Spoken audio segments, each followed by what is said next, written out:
Hello, everyone. Welcome to Barca News. It is April 14th, 2025, and the referee Soto Grado from the match between Real Madrid and Alaves has lied on the match report in regards to Kylian Mbappe's red card. Also, Hansi Flick is seriously considering promoting Dani Rodriguez. And finally, Nico Williams has set a deadline to figure out his future. We have a lot to discuss. So let's begin.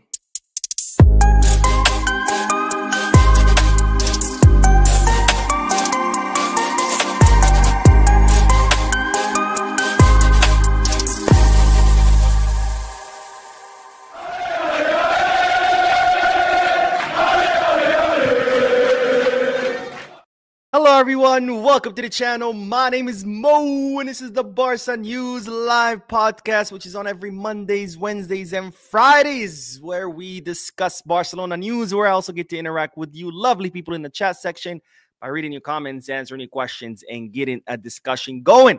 For those of you who will be watching when this podcast ends, I will be putting timestamps in the description and chapters in the timeline in case you do want to skip through the discussion and get straight into the news.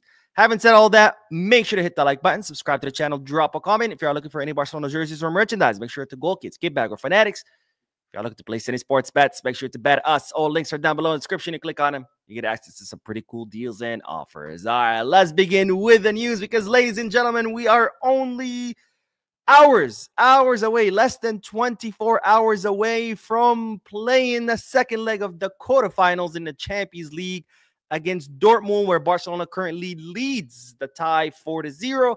And hopefully tomorrow we'll finish this up and qualify to the semifinals. And while ahead of tomorrow's match, Barcelona have released the squad list, the list of players who have traveled to Germany. The team traveled today. They flew today to Germany, to Dortmund, ahead of tomorrow's match. And Barcelona have released the list of players. They have traveled to Dortmund, and this is what the list currently looks like. Of course, Pau Cubarsí, who, he has to be there. We need a Pau Cubarsí there to stop Dortmund's attack, but also Ronald Araujo, Iñigo Martínez, Gavi, Ferran Torres, Pedri, Robert Lewandowski, Ansu Fati, Coutinho, Iñaki Peña, Paulo Torre, Andreas Christensen, Fermín López, Pau Victor, Lamine Yamal, Dani Olmo, Frankie de Jong, Jules Koundé, Eric Garcia, Wojciech Szczesny, Kochen, Hector Fort, and Gerard Martí. Now, as you can see from this list, Dani Olmo, ladies and gentlemen, Dani Olmo has received the green light from Barcelona's medical staff. He has traveled with the team. As I reported on Sunday, I told you that reports were stating that Dani Olmo will be traveling with the team to Dortmund. And while that has happened, Dani Olmo is now in Germany. It's not expected that he will start, and his minutes will depend on how the match goes. If Barcelona can finish this match early on, score several goals, ensure their qualification to the semifinal, then Dani Olmo will get some minutes. However, if the match gets complicated, Dani Olmo will not get minutes because Hansi Flick is not trying to force him. He wants him to get some easy minutes just so he can start getting some rhythm. Because, of course, we do have the final in the Copa del Rey against Real Madrid in El Clasico match. And of course, in the list, we also see Alejandro Balde, who's missing because he has been confirmed injured and he will be out for the next 2 to 3 weeks. They're expecting him to come back by the end of this month, hopefully before. But if he doesn't, I do trust Gerard Martin that will be able to do the job and cover for that left back position because he has been doing a good job. He has been improving match after match. And no, he might not be as good as Balde, but at the end of the day, I think Gerard Martin can do the job and fill that position while Alejandro Balde recovers. Now, speaking of El Clasico match, since I did just mention El Clasico match, we have to talk about La Liga's El Clasico match because yesterday I told you that the Copa del Rey El Clasico match had received an hour. Of course, it's scheduled for April 26th at 10 p.m. local time. And now we have official start time for La Liga's El Clasico match, which will be the fourth El Clasico match of the season. And it will be on May 11th at 4 p.m. local time in Spain. A very weird hour that La Liga have chosen. Usually prime time matches are at 9 p.m. local time, but this time La Liga choosing 4 p.m. I think it has to do probably with them trying to get more TV viewership from like Asian countries because of the time difference. So 4 p.m. early match. The sun will be out probably. Well, not probably. Will be out for that fourth El Clasico match, which hopefully will mean the fourth thrashing of Real Madrid during this season. Now, speaking of that El Clasico match, the one in La Liga, not the one in the Copa del Rey, ladies and gentlemen, it's been reported that Spotify and Barcelona have reached an agreement for Travis Scott to appear on the Barcelona jersey. As you know, as part of the sponsorship with Spotify, Barcelona produced special kits for El Clasico match in La Liga, where they replaced the Spotify logo with the logo of an artist. We've seen artists such as Coldplay, Drake, Rolling Stones, Rosalia all feature on the Barcelona jersey, and it seems that Travis Scott has won out this time. There were reports that it was Travis Scott, Ed Sheeran, and Taylor Swift, the three artists who were being considered for this upcoming El Clasico match, but it looks like Travis Scott has won out, and he will be the one to feature on the Barcelona jersey for the May 11th El Clasico match in La Liga, which, if Barcelona win, will probably be the end of the La Liga race title. And of course, I do want to hear you guys' thoughts and opinions. What do you think about Travis Scott appearing on Barcelona jersey? Do you like it? Do you not? Let me know in the comment section. Of course, I would have preferred it be Taylor Swift. I'm not a Taylor Swift fan. I don't like her music, but she is the biggest selling artist in the world. And, you know, when you put a big name like that on the jersey, that would definitely driven a lot of sales for the Barcelona kit. But, I mean, Travis Scott, he's still pretty big. You know, it's not like he's a nobody. He's still a pretty big artist. But I want to hear you guys' thoughts. What do you think about Travis Scott winning ahead of Taylor Swift and Ed Sheeran? Let me know in the comment section. And I think I told you guys this story last time we were talking about the possible artist to feature on the jersey, but I'm actually representing a client in his lawsuit against Travis Scott. So this will be kind of funny, kind of ironic. Maybe I'll wear the jersey with the Travis Scott logo on it to court when I have to go to his case. But anyways, that is all for the first segment. Let's do some comments, and then we are going to talk about yet another Real Madrid robbery, ladies and gentlemen. Another Real Madrid robbery. Fibsy says, let's start early. I tried, my friend. I tried. I promise I did. Not the Gamer says, at this point, can we just move on from Nico? Also, how is the free agent South American attacker that was targeted by Barca? Is he still free? I'm not sure. I know who you're talking about. But as far as Nico, you know, Barcelona need a left winger. It's just, there's no way around it.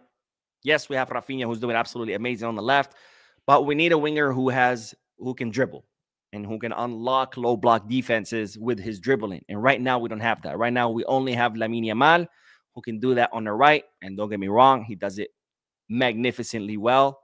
As I mentioned in a previous video, right now, Lamine Yamal leads all of Europe as far as dribbling. Lamine Yamal has completed the most successful dribbles in all of Europe. So there's nobody like him that can do it on the right. But what's the problem is that, A, we don't have anyone to do it on the left. So we only have Lamine Yamal unlocking defenses through the right wing. And if we can have someone that can do it on the left as well, that only facilitates the job of our attackers, because that stretches out opposing defenses, opening more spaces through the middle for like people like Lewandowski to get freed up in the box, or even for our midfielders, right, running from second line like Pedri or Frankie de Jong. That would open up a lot more spaces for them to make those runs. And also, we've seen when Lamine Yamal, things are not working out for him, our attack simply dies out because there's nobody to unlock those defenses with their dribbling. So not only do we need someone else on the left to help Lamine Yamal stretch out defenses, but we also need someone on the left for when Lamine Yamal is not having a good match. At least we can compensate with our left wing. Right now, we don't have that, right? We saw that against Leganés. Lamine Yamal, he was not having his best of matches, and there was nobody else to unlock Leganés's low block defense. So we definitely need a left winger. And of course, Nico Williams right now is the most affordable option, right? There's names like Leao and Luis Diaz, and all those will cost way more than Nico Williams. Not to mention, Nico Williams is very young. He has very high ceiling. He already knows many of the Barcelona players. He's played with many of the Barcelona players. So it would be, his adaptation would be right away because he knows those players. Plus, he plays in La Liga, so he doesn't have to adapt to the league. He doesn't have to adapt to his new teammates versus Leao, Luis Diaz, that A, we can't afford, but B, they will be coming to a new league. They will be having to adapt to new players. So Nico Williams is the most feasible option. So I don't really think we can move on from it. And we do have donation. Shin, thank you so much, my friend, for your generous donation. Shin is also a member of the channel, but says, as someone who follows Bundesliga and seen Dortmund's entire season to this point, tomorrow is simply a formality. Semis, here we go. Also looking forward to Arsenal knocking Madrid the fuck out of this tournament. Visca Barca. Amen, my friend. Thank you again for your generosity. I see you change your name again, but that's okay. But thank you, my friend, for your generosity. And yeah, I think tomorrow, I mean, as long as the team doesn't come out asleep at the wheel, I think it will be a formality. But that's the thing, right? The team cannot come out tomorrow fully confident, thinking, oh, this is just going to be a walk in the park. They still have to come out, put in the work, come out with intensity, and that so we could qualify to the semifinals. As far as Real Madrid being knocked out of Arsenal, I'm kind of sad. I kind of wanted to see them in the final. It would have been nice to thrash them yet again. I mean, 5 thrashes in one season would have been nice. So far, we have 2. We got 2 more to go. 5 would have been nice, but I guess Arsenal. I'll take Arsenal beating them tomorrow. But I mean, it's not over until it's over. We'll see what happens tomorrow. But I don't see this Real Madrid being able to pull a miracle. Maybe Madrid from previous seasons, like Madrid last season was.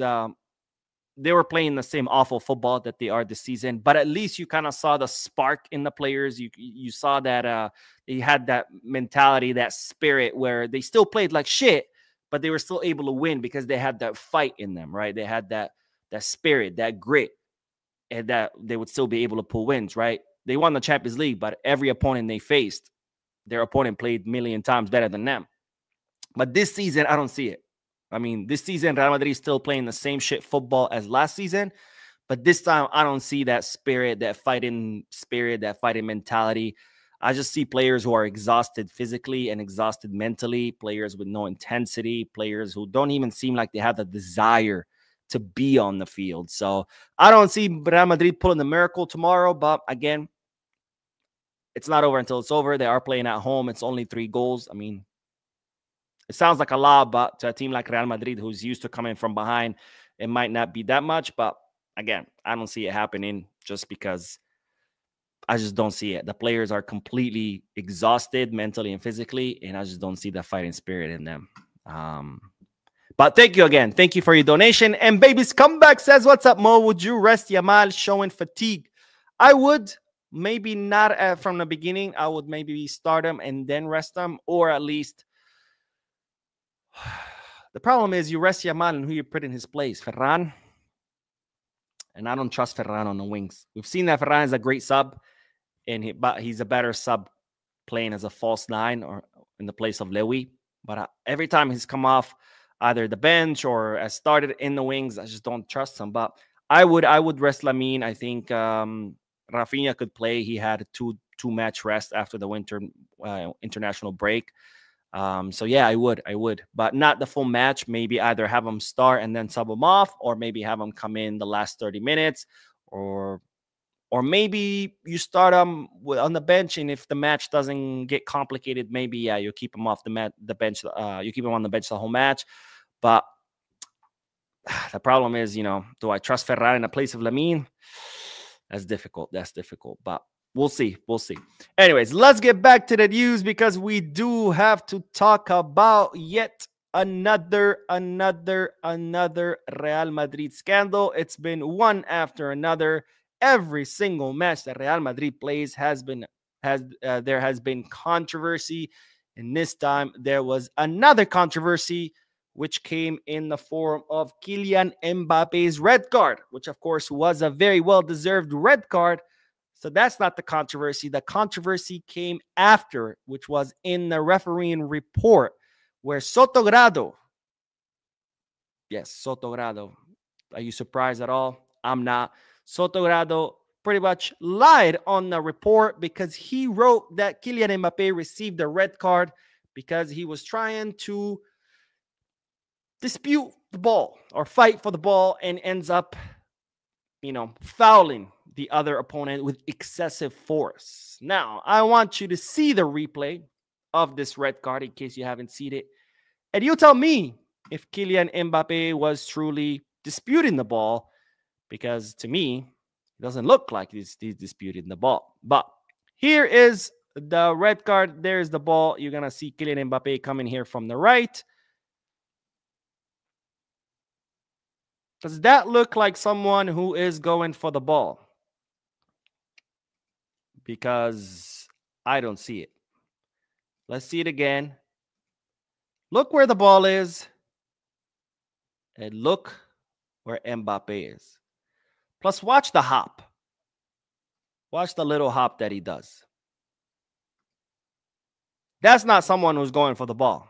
I mean, what was he trying to do? Was he trying to stomp on the ball? Was he trying to deflate the ball?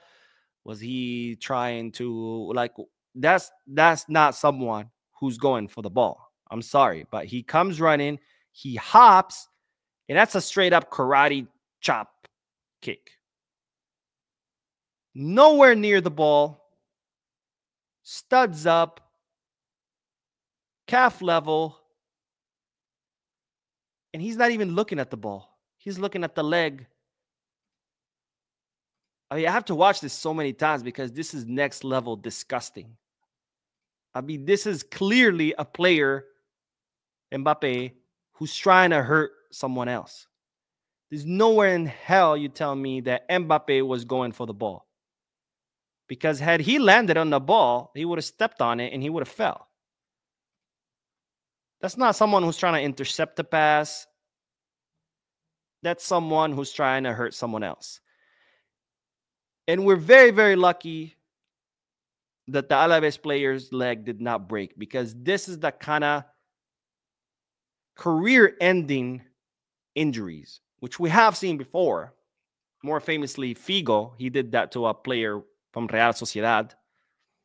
He broke a player from, or was it Real Zaragoza? I think it was Real Zaragoza. He broke his leg, ended his career. And this, to be, that's what it looks like. It looks like he's trying to rip his fucking leg off and end his career. But, of course, Sotogrado, being the piece of shit that he is, wrote in the report that, oh, Kylian Mbappe was just going for the ball and he accidentally hurts the Alaves player. Once again, a referee lying about what happened on the field. We saw it with Vinicius Jr., where Vinicius Jr. was insulting the ref. He wanted to hit the ref. His own teammates had to stop him, and that was nowhere mentioned in the report. And now Sotogrado completely lying about this, saying that Mbappe was going for the ball and he accidentally hurts the Alaves player. So what are the implications? Now, had Sotogrado written an honest report and stated that this was an incredibly aggressive foul, this is personal aggression. This is not, oops, I went for the ball and I accidentally hit you. No, this is, I want to hit you and I want to hurt you.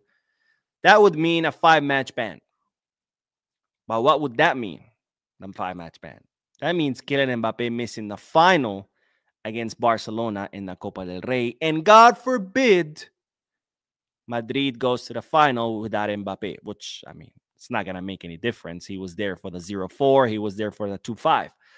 So it's not going to make any difference. But now, based on how Sotogrado has written the report, Mbappe is likely to get a 1-match ban. Now, you look at this foul and tell me that this deserves a 1-match ban. Because Robert Lewandowski got a 3-match ban for touching his nose, for doing this. 3-match ban. Flick did this. Didn't insult, didn't yell. He just did this. He got a 2-match ban. But ripping someone's fucking leg off, that's okay. That's a 1-match ban. But touching your nose, God forbid you touch your nose, that's a 3-match ban.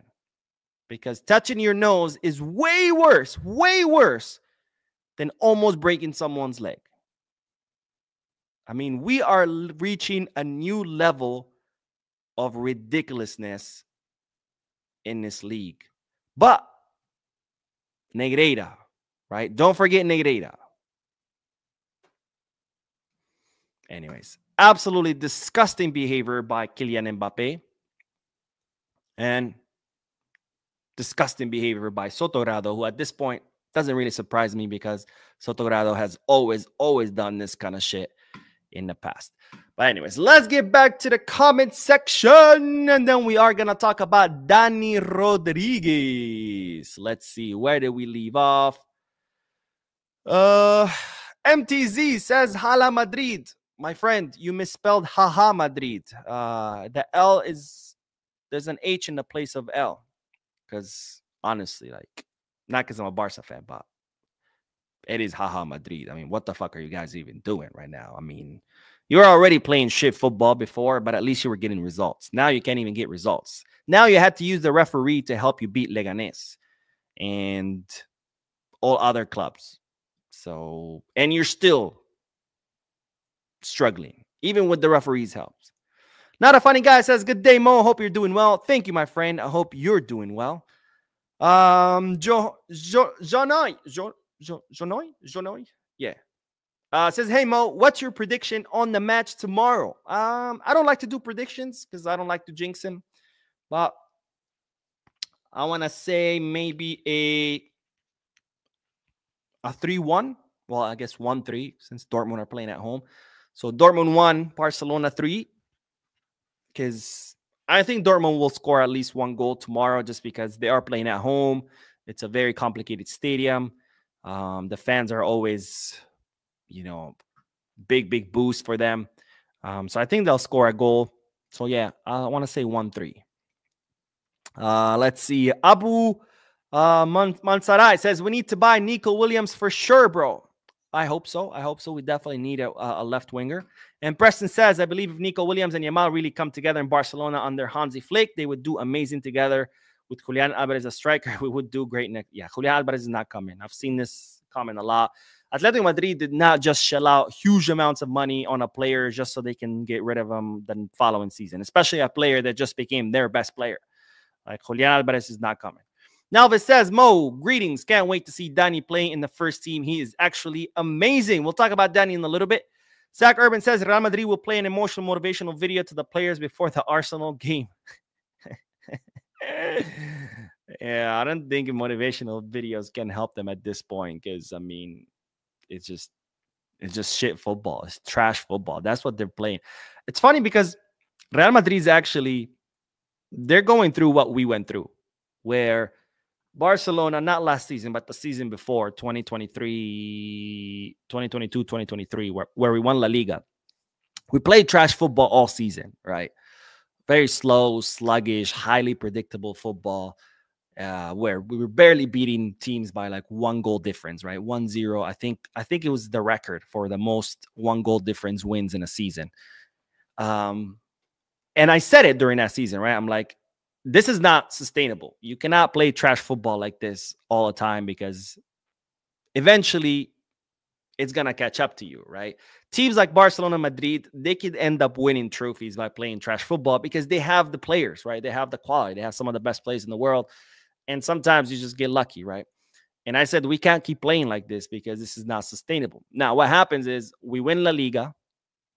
And all Barcelona fans completely forget, get amnesia that we played like shit all season because, of course, we won La Liga, so that's all they care about. Oh, we won a trophy. And what happens? Next season, it catches up to us, just like I said it would. And it all comes crashing down. And we have a horrible season, and we don't win anything, right? Real Madrid are going through the same thing. Last season, they're playing trash football all season. But they win. They win La Liga. They win the Champions League. Because, again, when you're a team as big as Madrid or as big as Barcelona, and when you have star players, you can get by playing trash football because sometimes all you need is one error by your opponent. You capitalize on it. You score a goal, and that's it. You got to win, right? And what happens? It was also not sustainable to play trash football. So this season, it's all coming crashing down on them, right? They lost the Spanish Super Cup against us. They're second in La Liga. They're about to get eliminated from the Champions League. Hopefully, we'll give them another thrashing in the Copa del Rey final.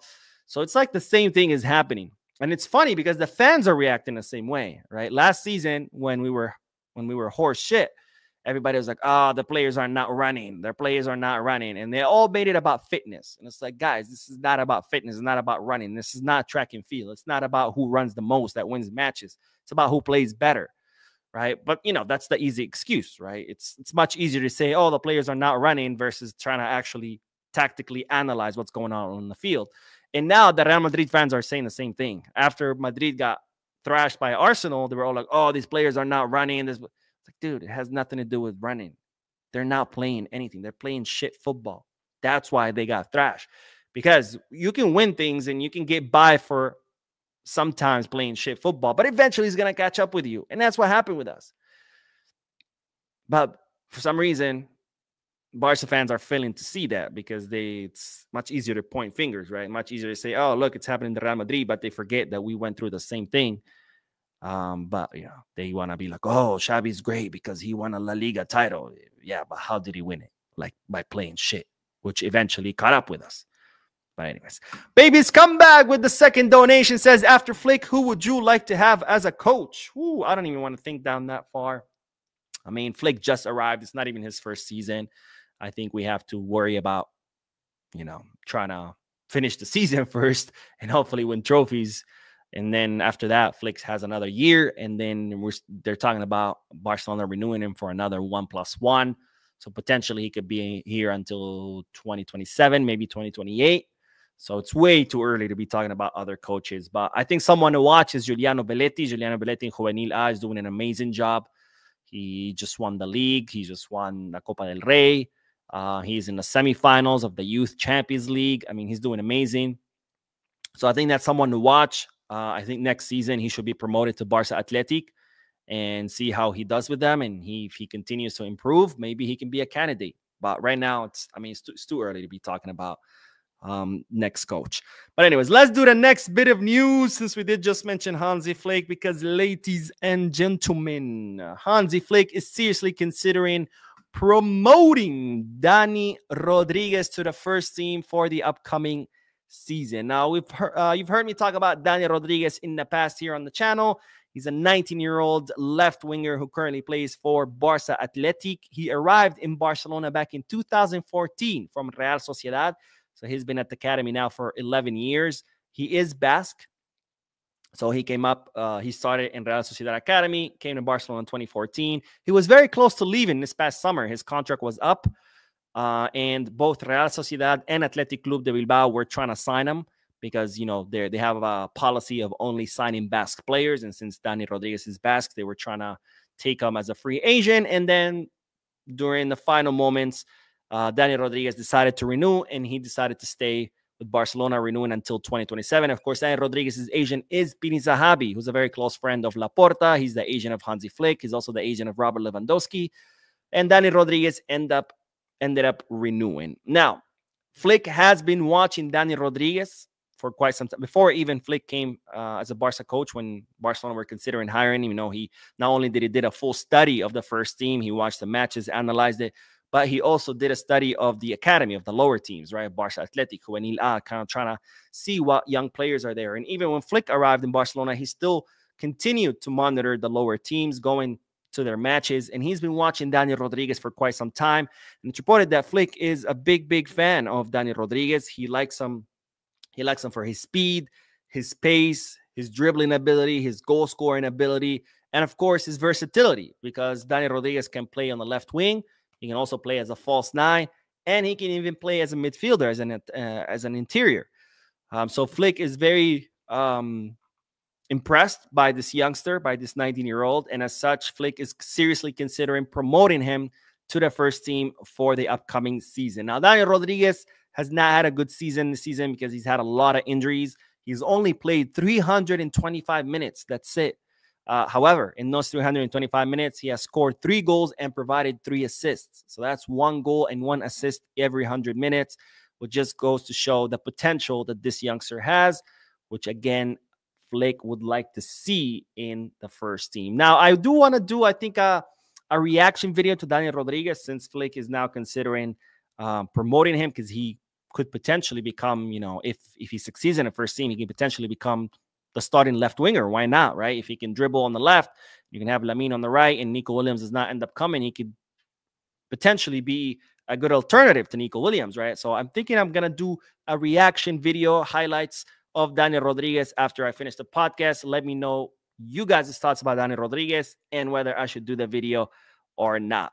By the way, speaking of Flick studying the team before he arrived, I usually don't like to share people's comments, but I have to share this one. Because someone said on one of my videos, they were trying to give credit to what Flick has been accomplished by saying it's all thanks to Xavi, right? Now, don't get me wrong. I've seen these arguments before. Oh, it's Xavi who promoted Lamine and Kouarsi and blah, blah, blah. So therefore, everything that Flick is achieving is thanks to Xavi, which obviously it's a stupid argument. But there's a more stupider argument. Check this one out. You guys are going to laugh. This is why I decided to share it with you guys. Someone said to me, Flick studied the team and learned from Xavi's mistakes. Therefore, Flick's success is thanks to Xavi. Talk about mental gymnastics. I mean, that's some Olympic gold level gymnastics. Like, my God. Anyways, let's go back to the comment section. Let's see. Brendan says, hey, Mo, Brendan from... Ooh, I'm sorry, my friend. I do not recognize that flag. If you want to let me know what that flag is, please let me know. Wanted to ask you, if you were Laporta and had full control over if Frankie could stay or not, Flick will agree with you. Would you kept him after his performance? I would only keep him if he agrees to a lower salary. Don't get me wrong. I'm happy with Frankie's performance. I think he's finally playing good. He's playing the best football that he's played since he arrived in Barcelona, right? So I'm very happy with his performance, but it doesn't match the numbers. I mean, he's making 26 million a year. Does it make sense that Frankie earns more than Lamine? No. Does it make sense that he earns more than Pedri? No, I don't think he's better than Pedri.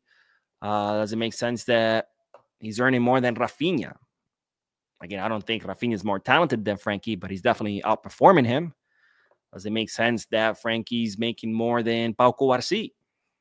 No, Pau Kouarsi's, I just don't see it. And yes, a renewal would be a new contract. The other day, someone tried to be a smartass and wrote this long comment. It's like, why should Frankie reduce his salary? He has a contract. We need to respect his contract, blah, blah, blah.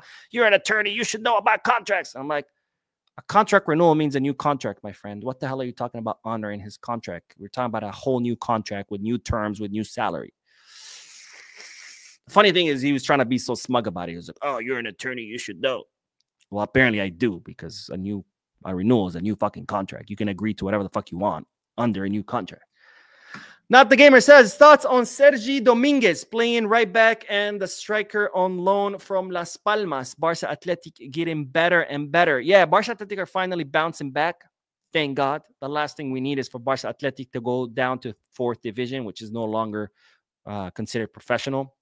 And that would become very hard to keep young promising talent, because they're not going to want to be in 4th division when they have teams offering them 1st division, right?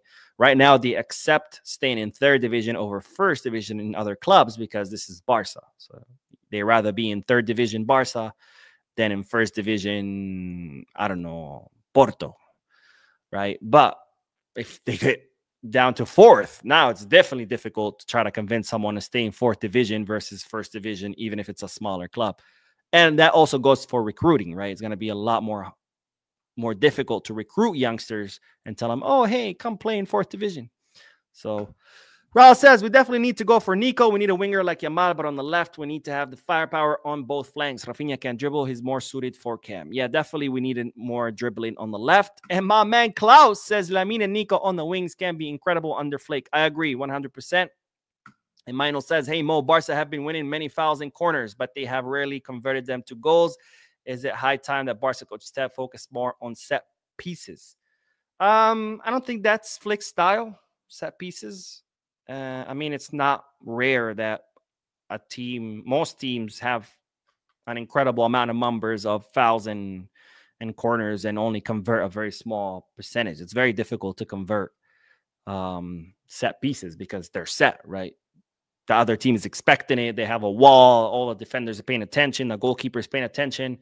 So it's very hard to convert them. So, the fact that Barcelona are only converting very small percentage is nothing out of this world. It's actually the norm. Should we focus on set pieces? I don't know. Flick, that's not really his style. He's more of a, fluid, fast-paced football. So should we maybe try to improve? Sure, but should we focus on it? I don't think so. I'm a very strong believer of being a master of one thing versus a jack of all trades, right? You focus on one thing and you apply all your time and all your effort at perfecting that one thing. And that's much better than splitting your time and energy across multiple disciplines and then just be half good at everything. I'd rather you be a master at one thing than half good at a bunch of things. So I don't think it's Flick's style anyway. Let's see. Hab says, Mo, we definitely need Nico, and his release clause is affordable for us. Watch from Gambia. The release clause is affordable. It's right now it's in, I think, at 62 million. The problem is that can we fit the salary on the wage bill? That's going to be the big question. Of course, right now we don't know, right? Right now we don't know. We're not going to find out until the summer. Again, June 30th, that's the deadline for the clubs to turn over their financial paperwork. Once they do, the Liga issues new salary limits. So right now we don't know. Hopefully we can figure out the VIP deal thing so we can go back to the one-to-one rule and be able to register the player. All right, let's do the last bit of news since we are talking about Nico Williams, but let's talk about Nico Williams because, ladies and gentlemen, the Athletic Club de Bilbao player has set a deadline to figure out his future. Now, right now, Nico Williams has three options. Option number one, extend his contract with Athletic Club de Bilbao. As you know, Athletic Club de Bilbao have been trying to extend it since last summer. They're trying to give him a much higher release clause. They know he's not going to be there for the rest of his life. He's already outgrown the club. So at least they want to maximize their profits, give him a higher salary for now to keep him happy. And then when he decides to leave, have a higher release clause where they can make even more money. The second option, obviously, is coming to Barcelona. Barcelona are still interested in Nico Williams because he's the most feasible option. And number three is to go to Premier League, with Arsenal being the heaviest one interested, right? Arsenal are right there after him, calling him every day. Dude, come on, let's go. Now, Arsenal right now are more than willing to pay the release clause up front in cash. The problem is the salary. Nico Williams is demanding a very high salary from them, 15 million euros. As I reported in yesterday's video, Nico Williams is asking for two different salaries, an incredibly high one for any Premier League club because he knows they have the money, and a lower one for La Liga clubs, which some have taken it to mean that he's kind of trying to make a sacrifice to come to Barcelona, right, by accepting a lower salary. Or maybe he just doesn't want to go to the Premier League, and instead of closing that door on them, just giving them a really high number, kind of pricing them out. That could also be his strategy. Now, Nico Williams has set a deadline of July 15th. He wants to have his future figured out. He doesn't want the same thing to happen last summer where his whole future was dragged out for months and months and nobody knew, is he going to stay at Athletic Club? Is he going to come to Barcelona? Can Barcelona register him? July 15th is the deadline. He either stays at Athletic, comes to Barca, or goes to the Premier League, which means that Barcelona are going to have to act quick. We'll see what Barcelona do. Again, it's all going to depend on the financial fair play. Barcelona can afford the release clause. We don't know if we can afford his salary because we don't know what our financial fair play will look like come the summer. All right, that is all for the news. Let's do more comments. Let's see what you guys are saying. Imad says, hey Mo, I thought a straight red should trigger a 3-match ban. After all, Lewa was handed a 3 games ban just for picking his nose. No. A straight red is a minimum of a 1-match ban. It all depends on the how serious the offense was. If it was like, oops, I went for the ball and I accidentally got your leg, that could be a 1-match ban. But Mbappe, that wasn't an oops. That guy was trying to rip his leg off. That should be at least a 5-match ban, because if you touch your nose and you get a 3-match ban, what kind of message are you sending? That it's okay to stomp on people's legs, to break their legs, to end their careers, as long as you don't touch your nose? I mean, is that the message we're sending? Tony says, I lost my freaking mind when I heard this man was banned for only one game. Well, there's no decision yet. There's no decision yet. Don't lose your mind yet. I mean, that's what it looks like it's going to be, but no decision yet. Kurt Alexander says Madrid had the referees on hook, so he had was to write that on the report card, but that won't change anything. Trophyless season for them. True. Here's the thing, and this is what drives me crazy, is that the disciplinary board of La Liga, they go by the report. Even though it's 2025, not only is there video footage in 4K, but there's VAR footage with all different angles, zoom in, zoom out, speed it up, slow it down. And yet they still go by the report. So if I'm a referee and I see this Mbappe foul and I write on the report, Mbappe hugged and kissed the Alaves player and told him he loved him, the disciplinary board would have to go by that report. And they would be like, okay, well, he hugged him and kissed him, so this is not a red card offense, so we're going to cancel the red card. And a red card would be canceled because my report says that Mbappe hugged him and kissed him, even though the video clearly shows that he almost took his leg off. That's what's crazy to me. Like, I understand you have to read the report. It is the report. But to only go by the report, that to me is stupid when you have footage. I don't get it. That's why Vinicius Jr. only got a one-match ban. Remember when he smacked the referee, the goalkeeper in the face? That's why Vinicius Jr. did not get any match bans for when he almost beat up the referee, where his own teammates had to pull him back, because none of that was in the reports. So even though the footage is there, these disciplinary boards are just going by the report, which to me is absolutely ridiculous. Jerry Media says, hey, Mo, howdy. Jeremy from Nigeria. I'm disappointed that you're surprised about the match ban decision given to Mbappe. What about Alaves player that received a red card? How many match ban? There's no decisions yet. Nobody has been banned yet.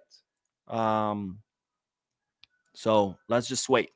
And she says, way too much of the end result of a red card is taken into account. The severity of the act needs to be the meat and potatoes of the decision. If it were me, I'd give him an 8-match ban. I mean, yeah, that was criminal. I mean, that was kind of like... remember Balak? Balak also had a very similar injury like that. It made him miss the World Cup. But, I mean, that was a career-ending injury. Like, we're very lucky that guy did not break his leg, because that could have easily ended his career. Sibu says, Real Madrid are playing bad and still top 2. It shows how bad La Liga is. It's a farmer's league. Well, it's not that La Liga is bad. It's we really dropped a lot of points. The only reason Madrid are in second with only 4 points behind us is because we dropped like 20-something points. Is that how much it was? I think it was 20-something points. Had we only it's impossible to win every match, right? But let's say we had captured 3/4 of those points that we dropped. Right now, we would be like 15, 18 points ahead of Real Madrid, which is a lot more reflective of the difference between Barcelona and Real Madrid this season, right? So the problem is not La Liga. The problem is we dropped a lot of points in November and December. Oh, we have more donations. Richard, thank you so much, my friend, for your generosity. I'm sorry I missed your donation. But it says, Mo, thanks for the news. You worried about not having Balde against Madrid in Copa Final? I'm not. I mean, don't get me wrong. Yes, it's going to suck not having Balde, because Balde this season has been absolutely amazing. But I'm not worried, because I think Gerard Martin has improved enough to the level where he can do the job. He's not going to do it as good as Balde, but he's going to be good enough to where he's not going to be a liability, right? I think Gerard Martin can cover that position, can hold his own defensively. The only problem is he's not going to give you that offensive prowess that Balde gives you, right? Because Balde is more of a fullback, where Gerard Martin is more of a left back. He's more defensive. So I think Gerard Martin will do a good job defending. The problem is when we switch to offense, he's not going to be as good as Balde. But I trust in Gerard Martin, and I think he's going to do a good job. Again, not as good as Balde, but good enough to where it's not going to hurt us. Baby Scumbag with the 3rd donation tonight. Thank you so much, my friend. But says, Lo, what was Xavi's style? Boring us to sleep. I mean, there was no style, right? It's kind of like what Ancelotti Ancelotti style, right? Just go out there, figure it out on the field. And that was kind of how the team played on the Xavi. Just go out there and figure it out on the field. But I'm the hater, and I'm the Real Madrid fan for saying that, Xavi's style was shit.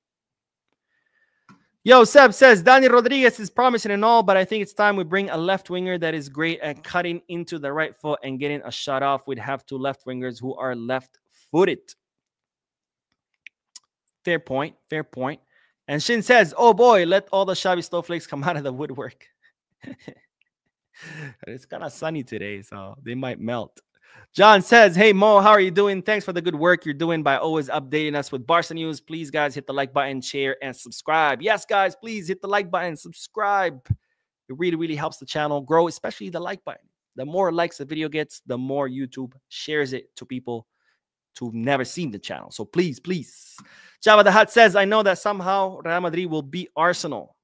We'll see. Again, I doubt it. I mean, of course, it's still possible. It's the Bernabeu. They're playing at home. It is Real Madrid. But I just don't see it this season. I just don't see it. Just because, last season they were also playing like shit, but you saw it in the players' mentality and their spirit, like how they would play like crap, but they still had that fighting spirit, and they would keep pushing and pushing, and somehow, some way, they would get the win at the end of the day. But this time, I just see a Madrid that's just completely exhausted mentally, exhausted physically, completely devoid of any energy, just completely drained, completely drained. Isaac says he should be banned for 3 matches. If not, they're not being fair to Barca. I agree. Jade on TV says, hey, Mo, love the work and really loving what the team is going on with. Yes, my friend, I'm loving what I'm seeing from the team. Let's see. And Street Fighter says Dani is both-footed. Yeah, I think Dani is both right and left-footed. And let's see. Super Ice says, hey, Mo, been a while. Join your stream. Well, welcome back, my friend. Hopefully you can join more often. And with that, let's end the live stream. I think I'm going to do a reaction video to Dani Rodriguez after this one. So I'll be posting it in a couple of hours. But thank you guys for tuning in. Thank you for your incredibly generous donations. If you haven't hit the like button yet, make sure you do. If you haven't subscribed yet, make sure you do. And of course, if you want to share any of your thoughts and opinions, please do so in the comment section. Thank you guys for watching. I will see you in the reaction video. And as always, Visca Barça.